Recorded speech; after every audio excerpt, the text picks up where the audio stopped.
में जन्म लिए थे, और सबसे बड़ा सबसे महादेव ही गायब हो जाएगा, कल में नरिये में जन्म लिया। शिवरात्रि और नरिये में सब हो रहा है, सारा पर्व त्योहार छूट जाएगा।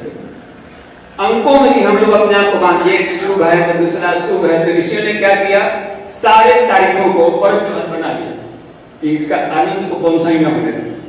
एकम प्रतिपदा कलश स्थापना होता है नवरात्रि में, दूज को भी भैया दूज खराब नहीं है, 3 में भी तीज मनाते हैं, अच्छा 4 में तो और खूब कोहराम है, करवा चौथ से लेकर के गणेश चतुर्थी तक नहीं फायदा है। 5 में भी है बसंत पंचमी, ऋषि पंचमी, अच्छा नाग पंचमी भर दिया, सब पकड़ाओ। 6 में खष्टी, सूर्य खष्टी व्रत।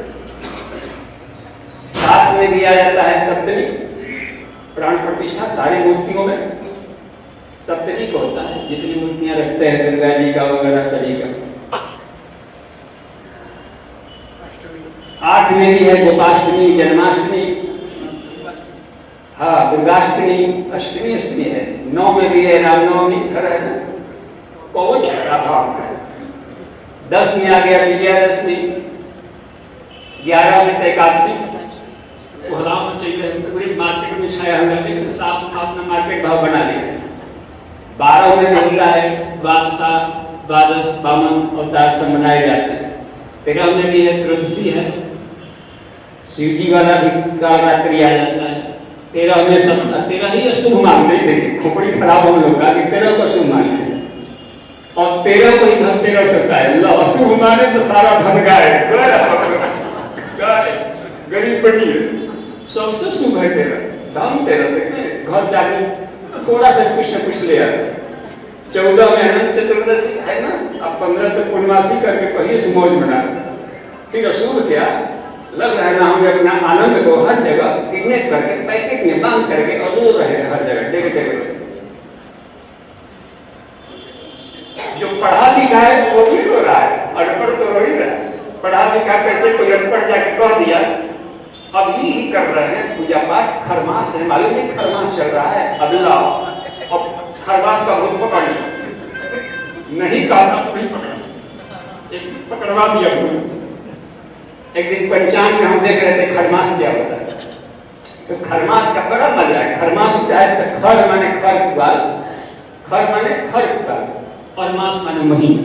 खर कुआल के महीना को खरमास कर, तो चूंकि कृषि प्रधान देश है तो 2 बार आएगा, धान का फसल कटेगी तब, गेहूं का फसेगी तब, तो 1 महीना खरमास मना लिया जाता है कि हे किसानों, जीवन भर की आमदनी है, काम धाम छोड़कर खेती फसल को घर में ले आओ। तो अशुभ कहाँ हो गया, लेकिन जो नौकरी करते हैं बच्चे पढ़ते लिखते उनके लिए क्या खरमास मना। और आज इंटरव्यू है, अब माँ कहें आज इंटरव्यू है मत खरमास चल रहा है, हुआ काम गड़बड़ा जाएगा। हर दिन शुभ है, अच्छा खरमास और शुभ रहता तो हम लोग इसे मना जाते हैं। शुभ भगवान नहीं होंगे तो हम नहीं उगेंगे, खरमास है बस, तब सब मर जाएगा यहाँ पर, है ना। तो हम हर जगह विकसित बन के घूम रहे हैं, इसको बोलने में सबको काट दिया सीधे। हर क्षण ईश्वर का है, हर क्षण शुभ है, शुभ काम के लिए हर क्षण शुभ है। अशुभ काम कितना हो बढ़िया मुहूर्त में करेंगे, गलत डिसीजन देगा। खरमास अशुभ रहता तो खरमास में बच्चे हर क्षण बच्चे पैदा हो रहे हैं, तो खरमास वाले बच्चे को कोई फेंक आता है कि खरमासी बच्चा है, फेंको फायदे की बात सुन रही। तो अशुभ के लिए तो हम खरमास मनाते नहीं। गाली गलौज करना था तब पंडित जी पास जाना चाहिए, पंडित जी पोथी देखिए तो शुभ है तो अशुभ है, हमको गाली देना है तो मना भी कर सकते हैं। अब पूजा पाठ करना है तो सब आप, तब क्या पूछना है। तो हर दिन संस्कार गुरु जी कराने लगे, तो देखो अपना पोथी पत्र हर दिन शुभ है, बस हम रोज कराएंगे। जिस दिन सूर्य नहीं उगेंगे उस दिन हमारा अशुभ होगा और उस दिन हम नहीं करेंगे। सूर्य पास है, बर्थडे अपना चलता है। इन बच्चों को हम आनंद को कितने दिन से खोले, बाहर खोले, सब एक एक ज्ञान ग्रंथि को मजा आ जाएगी। ईश्वर हर जगह है, सब व्यापक है, तो ज्ञान मुक्ति ये जरूरी होता है। तो कला की भी साधना की जाती है, तो चक्रों के माध्यम से भी की जाती है। हर एक तत्वों का कलर होता है। पृथ्वी तत्व का कलर होता है जैसे पृथ्वी का पीला, यहाँ पर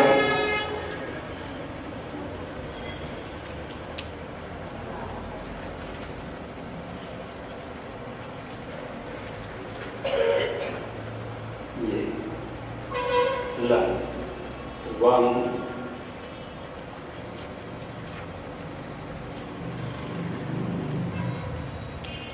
इसका ध्यान मूलाधार पर करते हैं तो ये है पृथ्वी का। अब यहाँ पर करते हैं तो पीला जल, सफेद लाल अग्नि यहाँ पर आ जाता है। वायु,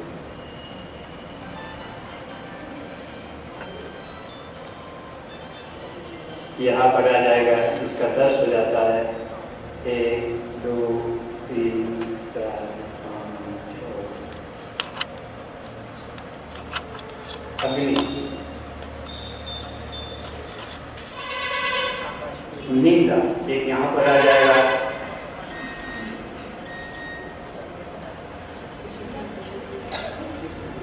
ये हो जाता है नीला।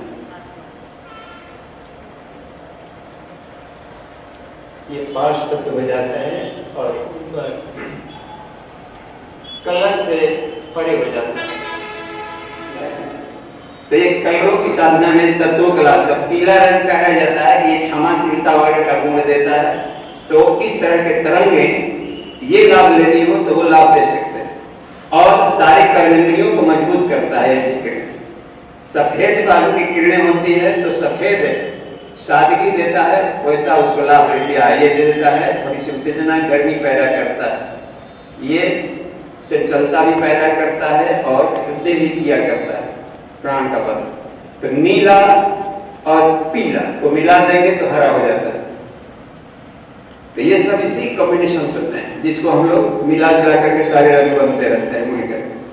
तो ऊपर हो जाता है आकाश तत्व और इन्हीं किरणों में आदमी इसका ध्यान करके लाभ लेता है और आकाश का जो गुण है इसके द्वारा हम ले सकते हैं। तो सारा मन बुद्धि चित्त अहंकार को इसका काम होता है कूल करना माइंड को। ऊपर में माइंड का लेवल है, कूल वाला लेयर शुरू होता है, यहाँ से कूल वाला लेयर शुरू हो गया, हरा कूल, नीला कूल और बिल्कुल ऊपर कलर रहित अवस्था में सब चाहते हैं, शुभ ज्योति के पुंज पर हो जाते हैं अनादि रूपों। तो इन रंगों के अलग अलग गुण होते हैं, उन गुणों से अपने बॉडी को दूसरे वाले को लाभ दे सकते हैं सूर्य में से। तो अंगूठी पहनने के बदले में उस रंग की किरणों का ध्यान करके वो लाभ लिया जा सकता है शरीर में। तो शरीर में वैसे लाभ लेकर उत्तेजना प्रकाश पैदा की जा सकती है। अब ये है जैसे माने कि मंत्र जप कर रहे हैं, बीच बीच में लम उच्चारण करके, तो केवल इसके भीतर में पृथ्वी तत्व के भीतर में जो छिपे हुए फ्री इलेक्ट्रॉन्स हैं वे छन छन करके इसमें आकर के भरने लगते हैं। जैसे मान लीजिए कि ये रॉड है, इसमें ये ढेर सारे परमाणु हैं, गोल गोल गोल गोल, ये रॉड में परमाणु है। यहाँ से प्लस बिजली का तार छुआएंगे, यहाँ करंट गया, तो करंट को धोकर कौन ले गया, यहाँ से बात आ रही है। तो करंट को धोने के लिए इसमें इनमें कहीं कहीं फंसे हुए फ्री इलेक्ट्रॉन्स होते हैं, वे इसको कैरी करते हैं। तो flow of free electrons is called current electricity. ऐसे ही हर पार्टी एक है व्याप्ति, जो कि आदमी प्रभावित होता है, इनकी आनंद प्रभावित होते हैं या इसके पीछे खिंचाते रहते हैं। आपसी में हो जाती है पदार्थों से आने वाली पदार्थों की रिफ्लेक्शन उसकी तरंगें हैं, यानी कि विजुअल लाइट, बैंगनी नीला आसमानी हरा पीला नारंगी लाल, ये वाले से आदमी प्रभावित होता है और उसके द्वारा इरिटेशन फील करता है, आनंद में कमी महसूस लाता है, रंगीन प्रकाशों में उछलते कूदते रहता है, बहुत परेशान करता है आदमी को। और ये होता है तेजो वलय, आभा मंडल, तेजो वलय। ये जीवात्माओं को जो व्यक्ति है आभा मंडल इससे भी प्रभावित होते रहते हैं।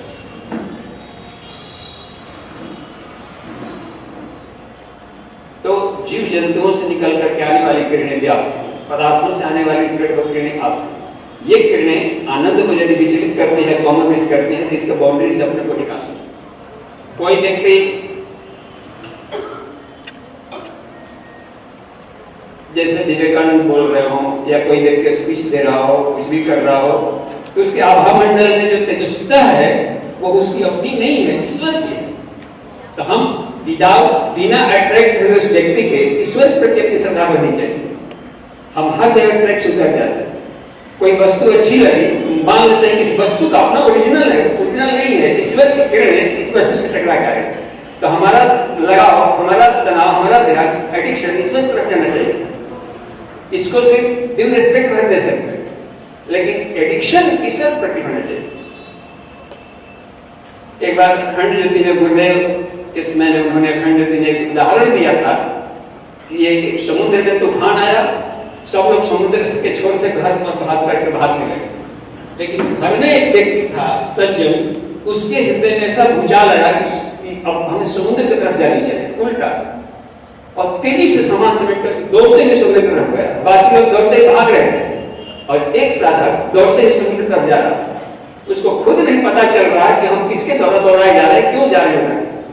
और समुद्र किनारे पहुंचा तो देखा कि दूर समुद्र में एक डेंगी डूबी हुई थी, उसमें क्या कोई व्यक्ति हाथ ऐसे करके बचाओ बचाओ कर रहा था। अब इसको दृढ़ता आई, अब द्रवित हुआ और संजोग से कहां से एक डेंगी दिखाई पड़ गई किनारे। डेंगी पर जैसे बैठना हुआ कि धार अपने आप ले जाने लगे डेंगी को, वो खुद आश्चर्य कर रहा था क्यों है। और जैसे वहां पर गया उस व्यक्ति को छान करके इस पर रख लिया। वह व्यक्ति इस व्यक्ति को कुछ ड्यू रिस्पेक्ट देने के बजाय हे भगवान आपने बचा लिया, हे भगवान आपने बचा लिया, उसको सम्मान दे रहा था। ये हुआ करता है ड्यू रिस्पेक्ट। या ईश्वर ने इसको बचाना था तो इसको निमित्त पर बनाया है। तो हमारा शरीर किसी व्यक्तियों के प्रति या पदार्थों के प्रति न होकर सीधे ईश्वर से एडिक्शन होना चाहिए, तो भटकाव नहीं करनी जाएगी। तो ये कहता है कि कला पर की साधना हम करेंगे तो हमारा ईश्वरीय प्रेम बढ़ेगा और हमेशा ईश्वर को थैंक यू करेंगे और इस व्यक्ति को कि आप माध्यम बने, इतना बड़ी रिश्ते का हकदार है। तो इसलिए हमारा भटकाव भी नहीं होगा और न कहीं पर ईश्वर की कमी आएगी। तो उस हालत में ईश्वर किसी को माध्यम बना नहीं रहता तो किसी को माध्यम बना लेता, इसको माध्यम बना लेता। हम बचाने के योग्य थे, ईश्वर के लायक थे तो इन्होंने बचा लिया। इनको भेजा, उनको भेजा, उनको भेजा, उनको भेजा, तो श्रेय का अधिकारी हर हालत में ईश्वर। तो एडिक्शन हमारा हर हालत में लगाओ ईश्वर को, इसको आनंद में उसकी साधना करें। वस्तुओं में ही देखें, ईश्वर को देखें, उसके ज्ञान में ईश्वर की प्रतिभा। इसकी जो सुंदरता है, सुंदरता इसकी अपनी नहीं है, अपनी रहती तो बुढ़ापा में भी सुंदर बनता, झोली में आ गई। इसका मतलब सुंदरता ईश्वर की थी जो कि इसके माध्यम झलक गया। तो सुंदर देखें तो कहीं भी देखें तो हमारी घृणा भी खत्म होगी और ईश्वर से प्रेम करेंगे। इसलिए कृष्ण ने से कहा अर्जुन ने कि हे भगवान, आप कहते हैं कि तुम्हारा सैकड़ों जन्म, हमारा सैकड़ों जन्म हो चुका है, अब जो जन्म लेते हैं मरते हैं, जो मरते हैं जन्म लेते हैं। इसका मतलब कि हम लोग खाली गोल गोल घूमेंगे, बस मोक्ष कभी नहीं होगा और हजार बार जन्म लेंगे मरेंगे, यानी मोक्ष हम लोग के भाग्य में नहीं। तो ये किस श्रृंखला से मुक्त कब होंगे, कब समझा जाएगा कि हमारे अंतिम जन्म में अब नहीं गोल गोल आना। तो उन्होंने उसमें एक ये भी तरीका बताया है कि कब साधक अंतिम जन्म माना जाता है, इसके बाद रिबर्थ नहीं होगा। कहे कि हे अर्जुन, एक स्थिति आती है, अभी आ गया, अभी लास्ट जन्म है, बस। इसको कैसे जानेंगे? बहुनान जन्मनाम अन्ते ज्ञानवान माम प्रपद्यते वासुदेव सत्वमिति स महत्व सुदुर्लभ।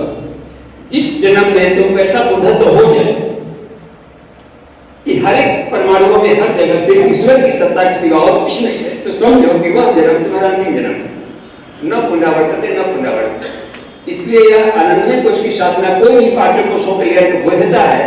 हे पार्वती, यश तो जो ईश्वरों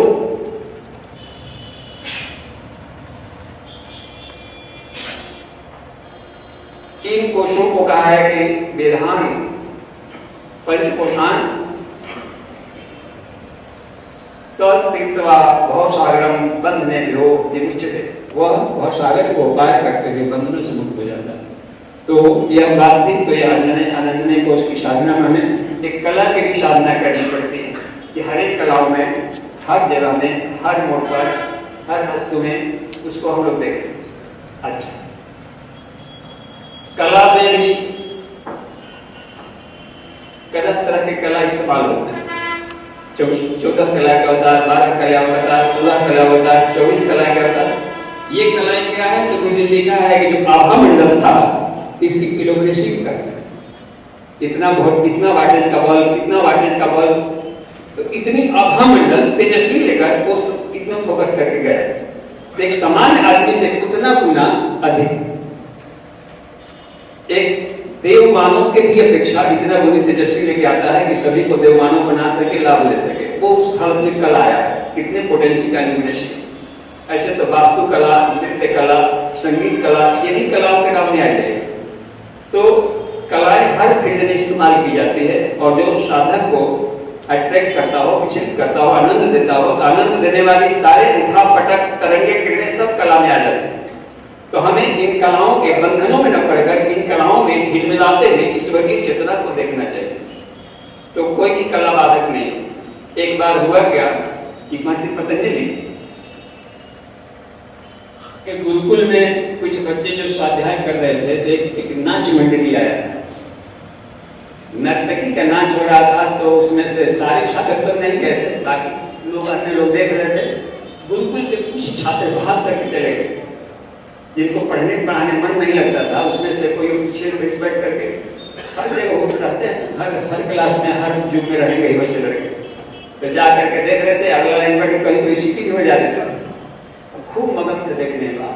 तो एक दो लड़का था थोड़ा सा अधिक प्राणवान, तो पीछे मुड़ के देखी कितना ऑडियंस है, कितना लोग देख रहे हैं। तो देखा कि पिछले लाइन में गुरु जी भी बैठे, पतंजलि भी बैठे थे। और इसको बड़ा आश्चर्य की बात, बहुत लोग तो खैर अभी अज्ञानी है, अभी खोले भटक जाते हैं, आकर्षण लगता आगे, गुरु जी क्यों आ गए? थोड़ा सा प्रमाण था, करीब जाते हैं गुरु जी से, क्योंकि अब उसका अब सिटी बजाते नहीं बन रहा था ना, पीछे बैठे थे जो महाकाल।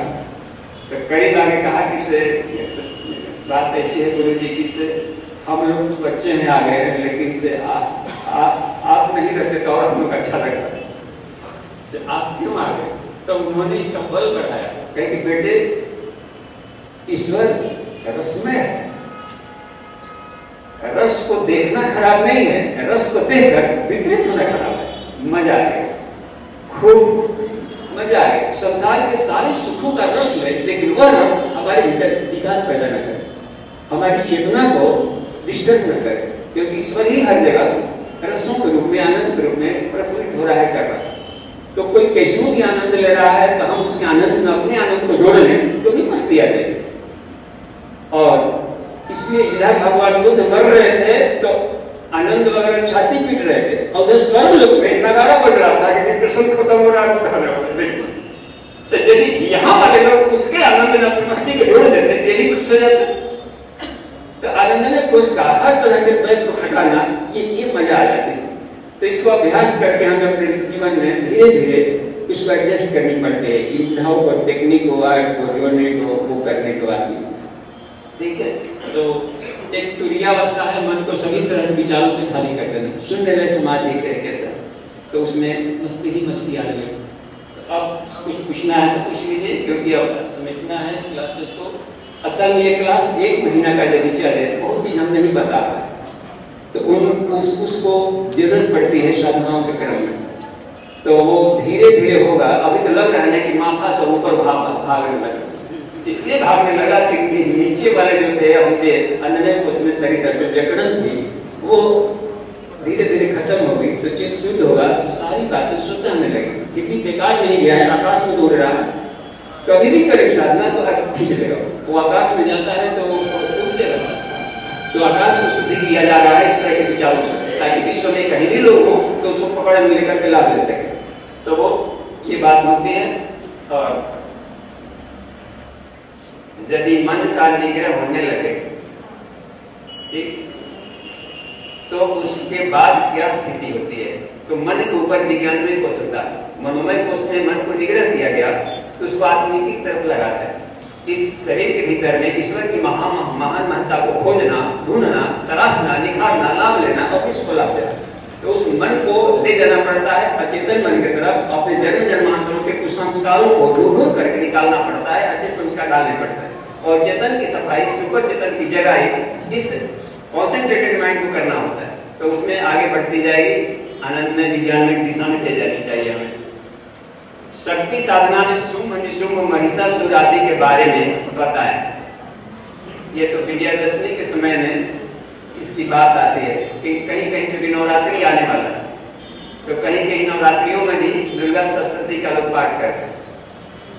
वो तब की बात थी, दुर्गा सप्तशती का पाठ जब भी गायत्री उपासना गुप्त और लुप्त हो गई, तो एक मार्कंडे ऋषि आए, नीलकंठ ऋषि के बेटे, वो अमरकंटक में बैठकर, वहां बरगद का पेड़ है, अमरकंटक में बैठ करके एक मार्कंडे पुराण लिखा, उसी में अध्याय 72 से 83 तक का दुर्गा सप्तशती कहलाता है। तो मोटा किताब के बदले में थोड़ा सा निकाल दिया उतना अध्याय, उसको किताब बना दी। तो इसलिए था कि हम सभी भारतीय शाक्त हैं, यानी शक्ति की उपासना करते हैं, तो गायत्री विद्या लुप्त हो गई है, तो कुछ तो है कथा कहानी के माध्यम से, श्रद्धा से और एक कथानकों से हम समझते हैं। तो दुर्गा एक साइंस है, इसी साइंस को इसमें पात्रों के द्वारा बताया गया है। आत्मिकी को 7 इसमें राक्षस बताए जाते हैं। तो उसमें एक बार दुर्गा जी आई है महामाया बन करके, दूसरी बार आई है दुर्गा बनकर, और तीसरी बार अम्बा बन करके आती है। तो शुंभ ऋषि को एक बार मारते हैं, उसमें महिषासुर को एक बार आती है मारने, एक बार मधुकैटभ को। जैसे ही जन्म ले लिया है इधर से ब्रह्मा नाभि के कमल से, और शिव सागर में स्वयं। जब आदमी की चेतना सो जाती है, विष्णु सो जाता है, तो कान के अपने भीतर के मैल से ही, स्रोत से ही 2 राक्षस निकल जाते हैं। वो दोनों राक्षस विष्णु से ही निकले, कान के मैल से देखे निकला शुभ ने शुभ, यानी हमारे अपनी चेतना को जागृत रखनी चाहिए, नहीं तो हमारी अपनी चेतना बैठ रखेंगे तो उधर विकोप पैदा कर देते। तो उसमें मधु और कैटभ, मधु कहते हैं वासना को, शहद की तरह मीठी होती है, और कैटभ कहते हैं कृष्णा को, कैक्टस प्लांट है, काटते दौड़ता है, कभी नहीं करता। तो ये दोनों निकल जाते हैं, और वही दोनों विष्णु से युद्ध किए 10,000 वर्ष तक। ये ऐसे हैं कि आसानी से नहीं पस्त होता, और मरने के स्वभाव के नहीं। तो खूब लड़े हैं, विष्णु जब लड़ रहा है अपने ही राक्षसों से, वासना और कृष्णा से, तो हमें इसमें हार नहीं माननी चाहिए, लड़ते रहनी चाहिए। उसका ट्रांसम्यूटेशन जब तक से नहीं होगा तब तक वो नहीं मरेगा। तो वो लोग मरने के स्वभाव दबा करके नहीं मारे जा सकते। उसको दमित ब्रह्मचर्य का भारतीय दर्शन का स्थान नहीं है, रोग पैदा करेगा। उत्क्रमित ब्रह्मचर्य उसको हम सब्लिमेट करते हैं सत्य की तरफ, तो इसलिए उसको अपने जान को पैदा करके मारे।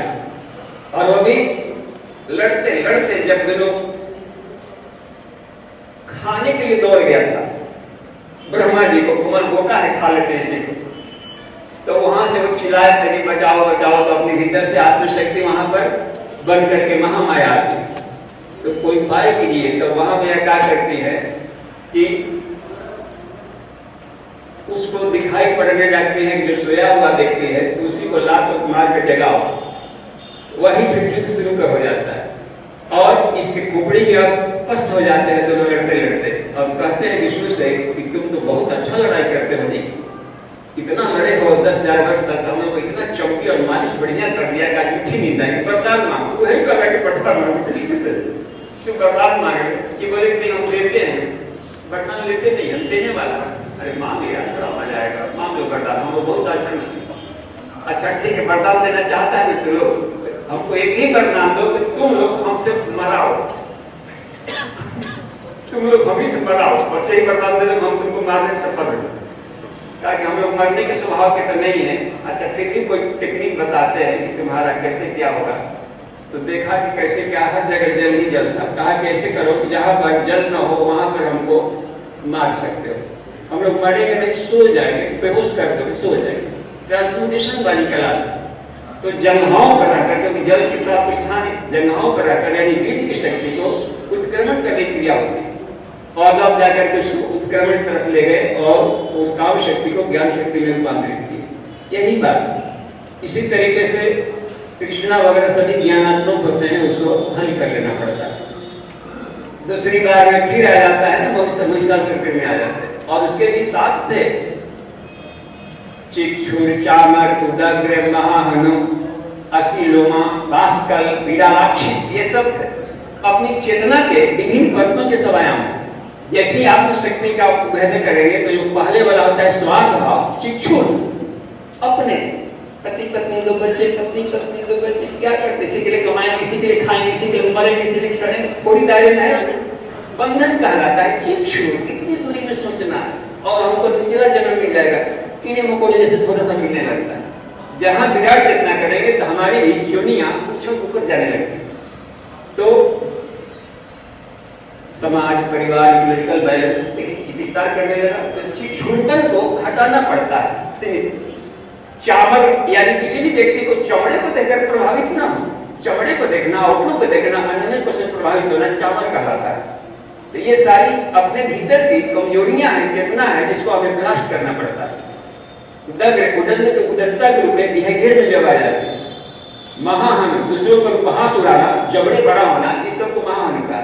तो प्रभु जी गुरुदेव ने इन सभी का वैज्ञानिक भाष्य किया है, हमें पढ़नी चाहिए। ये सारे रश्मियों का क्या उसका वैज्ञानिक दर्शन है, तब उसको इम्प्लीमेंट करेंगे तो वो दुर्गा की साधना तो भीतर की आत्म साधना है। और ये सारे साधन बड़ी के सेवंत आयाम है जो कि सत्य असुर कह करके बताएंगे। ठीक है, वो इसमें है तो उसको आप पढ़ लेंगे, गुरु जी का मार्कंडेय पुराण का भाष्य पढ़ लेंगे, संहार वगैरह भी, तो उसमें सब मिल जाएंगे और उसकी मिल जाएगी। अगर उस पुराण में दिक्कत आती है तो उसका उपसंहार पढ़िए। ये जमराज क्या है, शरीर क्या है, बैतरणी क्या है, वो कहाँ होता है, ये सब का कोई कोई नदी नहीं, बैतरणी कोई नदी खड़ी नहीं, शरीर ही बैतरणी है और हर एक आदमी को इस बैतरणी को पार करना पड़ता है। और गाय का पोष पकड़ेंगे यानी कामदेव नामक जो गाय है, गाय गायत्री गाय, इस गाय का पोष पकड़ने वाला ब्रह्मलोक हो जाता है, बिल्कुल सामान्य से व्यवस्थित। और इसी बैतरणी में लोग अहंकार के घड़ियाल रहते हैं, वासना कृष्ण हंता की पीढ़ी को बुलाते रहते हैं। बाहर कोई बैतरणी है नहीं, बाहर बैतरणी नदी रहती तो अब तक से ढूंढ लिया जाता, या जिस गाय को हमने पोष छुआया है तो गाय तो मर के वहां चली गई, लेकिन हमको तो तब न पार लगाएगी जबकि हम मर के जाएंगे। जब तक से हम मरेंगे तब तक से उस गाय पर 1000 और पोष छुआ दिया, वो गाय कहीं न कहीं घूमते रहे, दूसरा को और पोष छुआएगा, 1000 आदमी किसी बैठा सब देख रहा है हमारी कब आएगी। आइए वो है गाय, पकड़ने वाले 1000, वहां जाएगी तो एक छोटा सा पोष पकड़ेंगे, पोष टूटेगा नहीं तो डूब के मरेंगे। बड़ी सुंदर विश्लेषण किया हमने। ये सब क्या है तो बेकार नहीं है, उसका अभिव्यक्ति जो हम करते हैं, method and way of expression, वो हमें निर्णय मिलानी चाहिए जब तक दोनों अव्यस्त हो। यदि व्यस्त हो गए तो प्रत्यक्ष गुण का स्वभाव देकर शादी कर देंगे। इसका बिहेवियर, इसका स्वभाव मिल करके दोनों क्या पढ़े लिखे हैं, कैसे, और दोनों का नेचर क्या है, इस आधार पर कर लेंगे।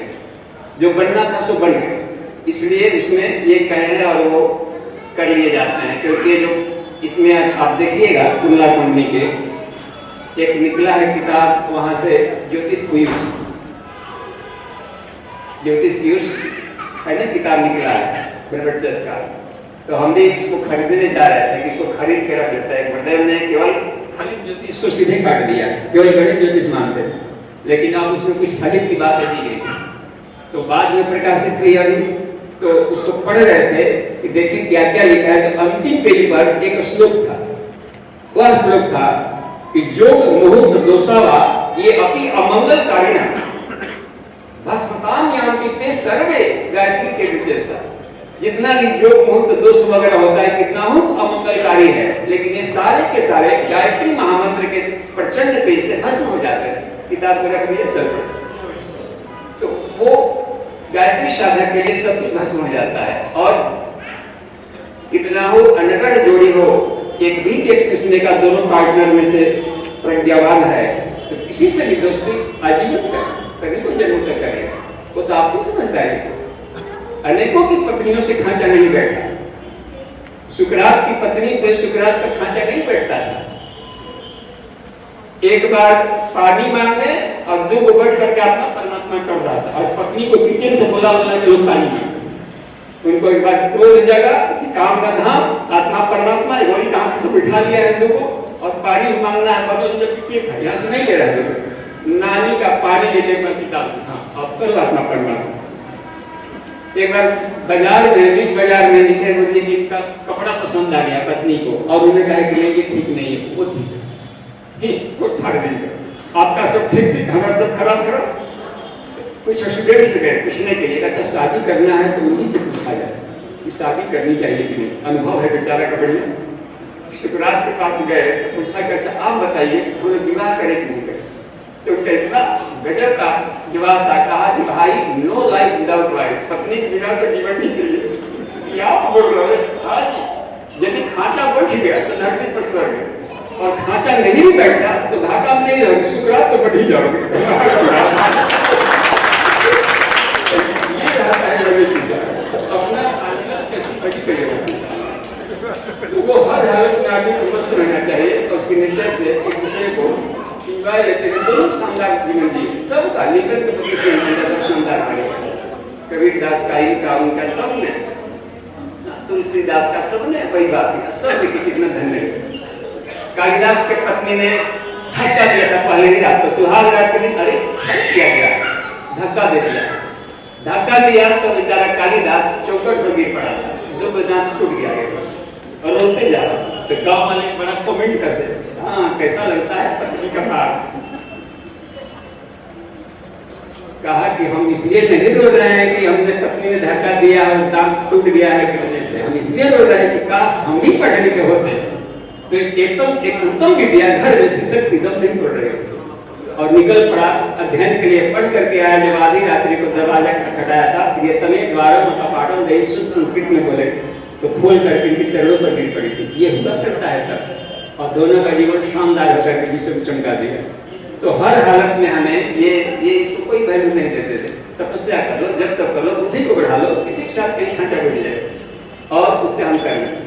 खांचा भी अपना आनंद निभाने के लिए कैसा ही होगा तभी हम सेट करता है, कैसा होगा हम सेट कर लेंगे। जो कमजोर माइंड वाले तो यही कहते प्यार होता नहीं है, हो जाता है, लेकिन बिना प्रेमी का लोटा है, प्यार किया नहीं जाता, हो जाता है, लग रहा है बिना प्रेमी का लोटा। अब जिससे संसार में चाहे प्यार कर सके, कचड़े हो, पूरे हो, ईश्वर जब सब जगह है, तब जिससे चाहे प्यार करेंगे और अनंत जन्म तक निभाएंगे। तो ये हुआ करता है साधनात्मक जीवन जीने वालों को किसी से खांचा है, किसी से खांचा उठा लेंगे, सबके साथ प्रेम सारे को, कोई जाता है आस्तिक नास्तिक पैर छुआ, सबको निहाल किए कि नहीं। तो ये हुआ करता है डेवलप चेतना का। तो हमें अपनी चेतना को डेवलप करके हर एक के साथ एडजस्ट करने की सामर्थ्य रखनी चाहिए। ओके, अब बस अब बात में, अब सब बात में साधना मूल रहेगा, याददाश्त बढ़ जाएगी।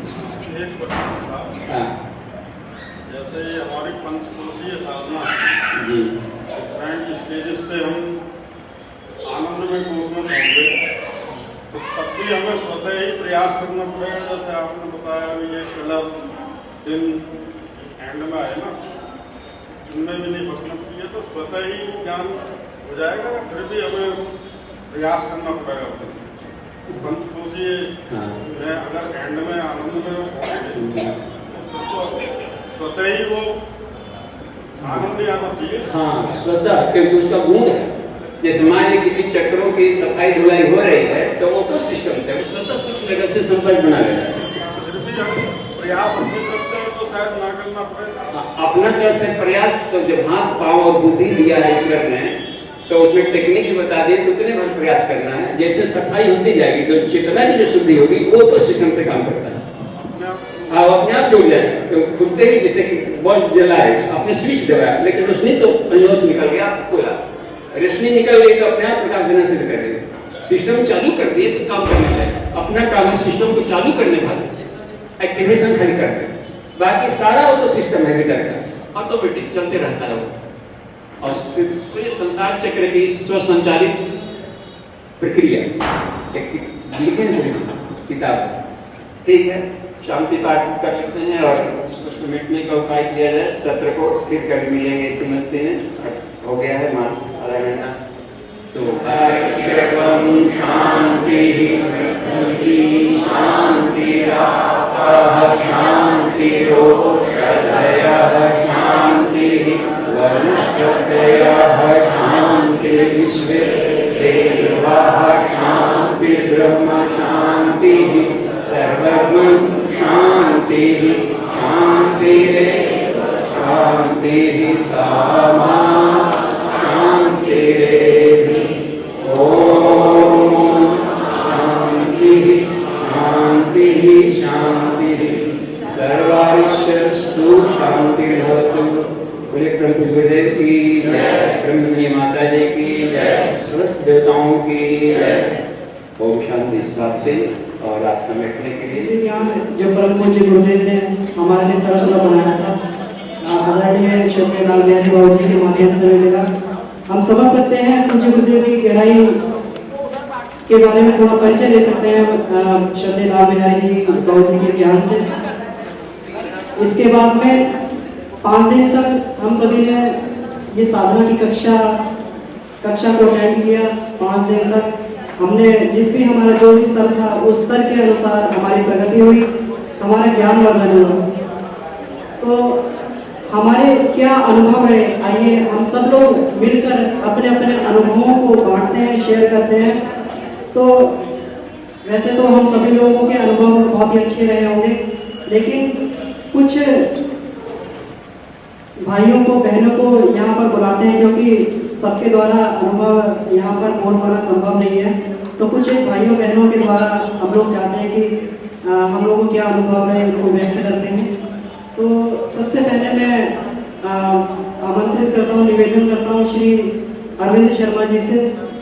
कृपया राजनगर वाले अरविंद शर्मा जी, श्री अरविंद शर्मा जी से निवेदन है, कृपया यहाँ करता हूँ कि मैं 5 साधना में इतना समय लिया जितना देना चाहिए था। और वास्तव में जो पंचकोश साधना है, जो सुनाव समझ में आया, वो सबसे पहले मुझे समझ में आया कि पंचकोश साधना के अंदर सबसे पहले जो अन्वय कोश है, उस पर ही अभ्यास पहले हमें करना पड़ेगा।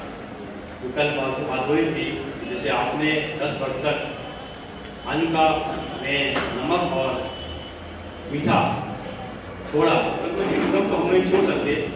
और उसमें ये चीज़ महसूस हुई कि कहीं ना कहीं हम लोग उसमें लघु अनुष्ठान टाइप के हम लोग करें। एकदम हमें ऐसा नहीं कि जिंदगी से आज जाएं और आज सब कुछ छोड़ दें, आज लग जाए, वो चीज़ नहीं होनी चाहिए, जिसमें एक निरंतरता बनी रहे।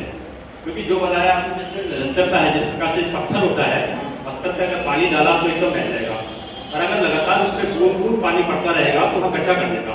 तो आपकी बातों से महसूस हुआ कि कोई भी कार्य करें उसमें एक निरंतरता बनी रहे और कहीं ना कहीं उसमें अभ्यास बना रहे। अगर हम अपनी गायत्री मंत्र की साधना ही करते हैं तो उसके अंदर भी ये बना रहे कि अगर जो नियत समय है और नियत वक्त है उस पर ही मेंटेन करें, उस पर फोकस करें, सारी चीज़ों को ब्रह्मांड के विक्रम रखते हैं, उस पर कहीं ना कहीं हमारा फोकस होना चाहिए।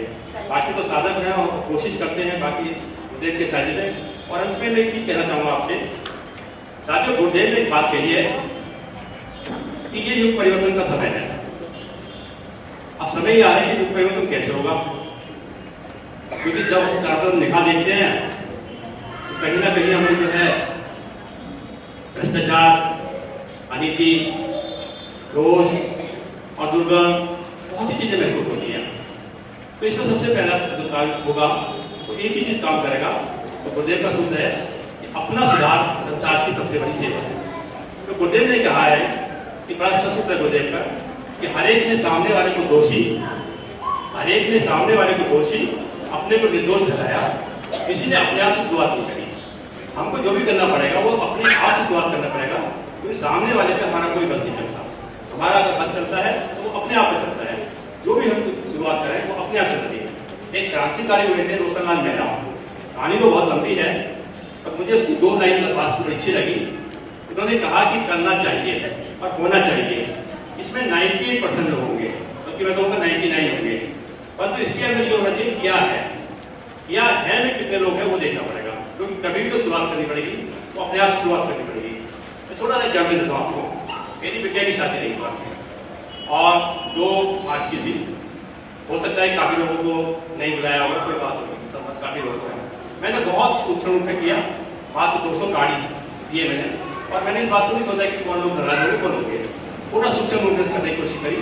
और उसके अंदर मिठाई के रूप में जो आज के टाइम में चल रहा है, मिठाई के रूप के अंदर जो बड़े बड़े डिब्बे चल रहे हैं, बड़े बड़े क्या कहते हैं आप कार्ड चल रहे हैं, उसके रूप में मैंने बहुत सूक्ष्म कार्ड रखा। और मिठाई के रूप में मैंने कोई मिठाई नहीं थी, जो उसके लिए कारण था मैं मिठाई का डिब्बा उस व्यक्ति को दे रहा हूँ जिसको डायबिटीज है, शुगर है। तो मैं कौन सा काम कर रहा हूँ समाज के अंदर? क्या उसको शुगर बढ़ाने का काम कर रहा हूँ, क्या उसको ब्लड प्रेशर बढ़ाने का काम कर रहा हूँ? मैंने गुरुदेव का साहित्य दिया उसके अंदर, गुरुदेव का एक कैलेंडर था, एक पंचांग था और 3 किताबें थी, जिसमें एक किताब का नाम था मैं क्या हूँ, गहना कर्मा करती और गायत्री साधना के ऊपर, और उसमें 21 सिद्धि करते हैं। तो मैं चाहता हूँ कि कम से कम उसके अंदर जो उसका एक नमूना रखा बैठा के बाद कुछ फायदे दिखा सकते हैं, नमूना कुछ पैसा चलेगा।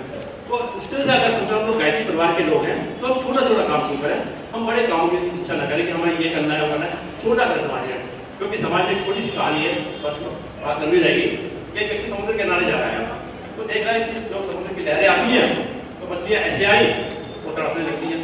तो एक व्यक्ति आता है, वो उठाता है मछली पर निकाल देता है। तो एक व्यक्ति दूर से देख रहा है, बोले ये क्या कर रहा है पागल है, इतना लंबा समुद्र पर कितना हो जाएगा? तो चाहता है उसके बाद भैया क्या कर रहे हो तुम, बहुत लंबा समुद्र है। तो कहता भाई मुझे नहीं पता, पर हाँ जो मेरे हाथ में मछली आ गई उसको मैंने बचा लिया। हम छोटा सा काम करें, बड़े काम की हमें बड़ी आवश्यकता नहीं है, छोटे से काम को करें।